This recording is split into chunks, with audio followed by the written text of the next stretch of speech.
మనం గమనిస్తే కూడా బ్రహ్మశ్రీ పితామహ పత్రిజీ గారు ఆహ్, రమణారావు, సావిత్రిదేవి దంపతులకు జన్మించారు. మరి ఇక్కడ వారి ఇంటికి సంబంధించి ఇక్కడ మెయింటెనెన్స్‌ని కూడా అందరూ చేస్తున్నారు. మరి ఇక్కడ చాలామంది పిరమిడ్ మాస్టర్స్ నమస్తే అండి. సో, ఇక్కడ మనం గమనిస్తే కూడా బుద్ధుని విగ్రహం బుద్ధం శరణం గచ్చామి, సంఘం శరణం గచ్చామి, ధ్యానం శరణం గచ్చామి అంటూ కూడా మనకు ఇక్కడ ప్రస్ఫుటంగా బుద్ధుడి విగ్రహాన్ని ఇక్కడ ఏర్పాటు చేయడం జరిగింది. సో, ఇక్కడ ఉన్న వారందరితోటి నిర్వాహకులతోటి కూడా మనం మాట్లాడే ప్రయత్నం చేద్దాం. సార్ రమేష్ గారు మీరు చెప్పండి. ఆరాధన దినోత్సవానికి పురస్కరించుకొని అందరూ ఆత్మబంధువులు వచ్చినందుకు వాళ్ళకు ప్రత్యేకమైనటువంటి ధన్యవాదాలు. అదేవిధంగా పిఎంసి ఛానల్కి కూడా ప్రత్యేకమైనటువంటి ధన్యవాదాలు. ఈరోజు ఇక్కడ లైవ్ ఇవ్వడం అనేది ఈ పత్రి జన్మస్థలం నుంచి వెళ్తున్నటువంటి వాయిస్ చాలా గొప్పది. మనకు పత్రి సారు ఏకైక లక్ష్యం ఎజెండా చెప్పిండు, శాకాహారము, ధ్యానము, పిరమిడ్ రావాలనేసి ఉద్దేశంతో ప్రపంచవ్యాప్తంగా తిరిగినటువంటి ఆ మహానుభావుడి యొక్క స్మృతి ప్రతం సందర్భంగా ఇక్కడ అందరూ కూడా వచ్చి ప్రతిరోజు ధ్యానం నిత్యాన్నదానం నడుస్తుంది. ఇక్కడ సెంటర్లో అన్ని విధాలుగా ఇక్కడ అందరూ సహాయ సహకారాలు అందిస్తున్నారు. పిరమిడ్ మాస్టర్స్ పత్రిసారు లేకుండా ప్రతి ధ్యాని కూడా తమ యొక్క వంతు కృషి చేస్తూ ధ్యానము ప్రచారము నిరంతరంగా తిరుగుతూ వివిధ కొత్త వాళ్ళని ధ్యానాలని తీసుకురావడానికి ప్రయత్నం చేస్తున్నాము. అదేవిధంగా అన్ని రకాలుగా సహాయ సహకారాలు అందిస్తున్నారు. మరియు ప్రతి శ్వాస మీద ధ్యాస సార్ ఏదైతే చెప్పినటువంటి విషయం ఉందో అది శ్వాస మీద ధ్యాస.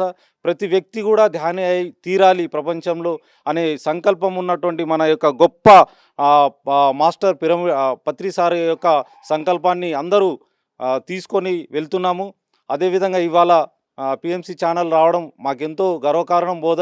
బోధన్ జన్మస్థలంలో ఇక్కడ నుంచి వాయిస్ వెళ్ళడం కూడా చాలా అదృష్టవంతులుగా భావిస్తున్నాం. ప్రతి పిరమిడ్ మాస్టర్ కూడా తమ యొక్క కర్తవ్యాన్ని బాధ్యతని తెలియజేస్తూ పత్రి సార్కి ఎల్లవెల్లలా మేము రుణపడి ఉంటాము. తన వల్ల లాభం అందరం కలిగినాము. తన వల్ల ఉద్యోగాలలో జాయిన్ అయినాము. తన వల్ల ప్రతి ఒక్కరూ లాభం పొందినాము. కాబట్టి ఇక్కడ ఉండగలిగినాము. కాబట్టి మా వంతుగా మేము ప్రయత్నం చేస్తున్నాము. నిరంతరంగా శాకాహారము ధ్యానము చెబుతూ వాళ్ళని ఉత్తేజితులు చేస్తున్నాము. కొత్తవారు రావడం జరుగుతున్నది. ప్రతి వాళ్ళు 30 మంది దాకా నిత్యాన్నదానం జరుగుతుంది.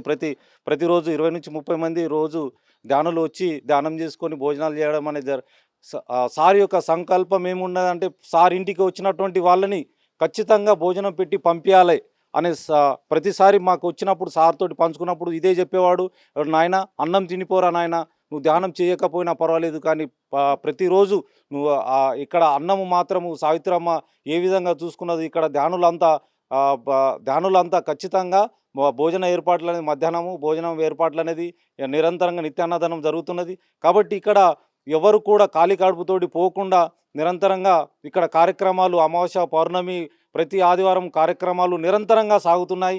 అదేవిధంగా కొనసాగిస్తామని మేము సవినంగా తెలియజేస్తున్నాము. టీం ఇక్కడ బోధన్ మాస్టర్స్ అందరూ కూడా ఒకరికొకరు తోడుగా ఐకమత్యంగా అందరూ కలిసిమెలిసి నిరంతరంగా ధ్యాన ప్రచారంలో కొనసాగిస్తున్నారు. పల్లె సప్తాహాలు నిర్వహించడం జరుగుతున్నది. మరి హాస్టల్స్కి వెళ్ళి చేయడం జరుగుతున్నది. ఇవన్నీ కూడా కార్యక్రమాలు వాళ్ళకి సమయం ఉన్నప్పుడల్లా నిరంతరంగా మన అంజి మాస్టరు, మా రజితవాణి మేడం, మా అప్పలనాయుడు సారు, వీళ్ళందరూ లక్ష్మణ్ మాస్టర్ వీళ్ళందరూ కూడా నిరంతరంగా సెంటర్కి చేదోడు వాదోడుగా ఉండి తమ యొక్క అమూల్యమైనటువంటి సందేశాలు సహాయ సహకారాలు అందిస్తూ వెంకటు శివ వీళ్ళందరూ కూడా స్వరూపమ్మ వీళ్ళందరూ వచ్చి భోజనాలు వాళ్ళే చక్కగా పిరమిడ్ మాస్టర్స్ ధ్యానం చేసి 1 గంట ధ్యానం చేసి భోజనాలు ఏర్పాటు చేయడం జరుగుతుంది. కొత్తగా వచ్చినటువంటి వాళ్ళు అందరూ కూడా చాలా సంతోషంగా హ్యాపీగా తినేసి వెళ్తున్నారు. అమ్మ మేము కూడా వస్తామనేసి. ఈ విధంగా పత్రి సారు ఇచ్చినటువంటి జ్ఞానాన్ని మేము అందరికీ అందిస్తున్నాము. అందరికీ అందిస్తున్నాము. ఇది ప్రపంచవ్యాప్తం కావాలి. అప్పుడే ఆ ప్రపంచవ్యాప్తం చేయడానికే మేము కంకణం కట్టుకున్నాము. కాబట్టి ఇక్కడ నుంచి మా ప్రతి ధ్యానుల్ని తయారు చేసి మేము ఇక్కడ నుంచి వాయిస్ ఇవ్వడం అనేది జరుగుతున్నది. Thank you PMC channel. మరి ఒకసారి ధన్యవాదాలు తెలియజేస్తున్నాము. జై హో పత్రి సార్. చాలా చక్కగా మాట్లాడారండి.